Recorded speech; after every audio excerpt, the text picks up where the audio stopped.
Tatlo ka mga police personnel sang Haro Police Station ginrelieve sa pwesto may kaangtanan sa pagpalagyo sang isa ka preso.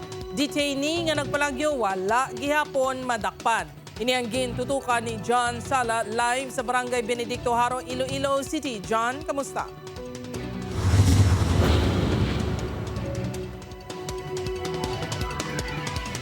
Tubtob subong padayon sa gihapon ang ginapatigayon nga manhunt operation sang Haro PNP agud nga madakpan ang nakapalagyo nga preso.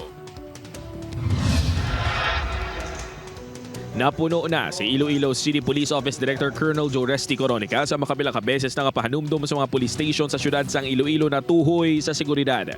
Apang daw kasubo nga ini ang ginabaliwala ini matapos nga isa ka preso sa Haro Police Station ang tubtob subong wala pa madakpan matapos makapalagyo.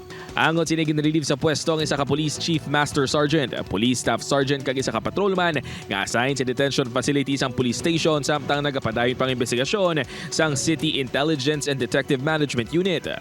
From Police Station 3 to General Services Office of ICPO ay sa subong kabahin ini sila sa ginaimbestigaran sa kapagtanaw, pagchekyar sa mga possible lapses. Ginkilalang preso kay Gabriel Carlo Tabon, 34 anyos. Si Tabon ang tumandok sa Pasig City kag nagkapangatubang sa kaso nga estafa sa amuman nga lugar.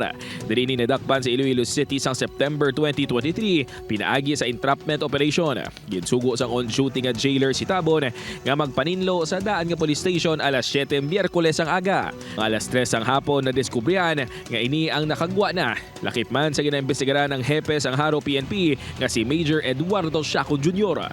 Without also discounting sang pagkaubod sang aton dira nga hepe sang Haro PNP tungod sang aton nga automatic na sa mga insidente o sitwasyon na kaangay sinidiri being the commander madala kagid sa doctrine of command responsibility pananglitan nga may mga subject for investigation. Naibaluan nga ang istasyon sang Haro Police ang nahamtang subong sa Barangay Ungka, Haro, apang ang jail facility sini ang ginbilin sa daan nga istasyon sa Benedicto, Haro. Antes nagpalagyo ang preso, may 20 tanan ka mga person under police custody sa nasambit nga jail facility. Padayon subong ang pag-ayam sang Haro PNP sa nakapalagyo nga preso.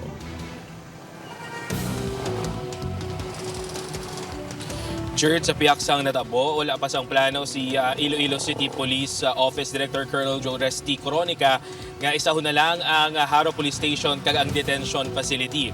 Nagapanawagan naman ang ICPO sa publiko, labi na sa may mga ihibalo kung sa diin nagpalagyo ang nasambit nga preso nga gilayon nga maghatag sang impormasyon sa otoridad. Jert? Manamong nga salamat sa update, Kapuso John Sala.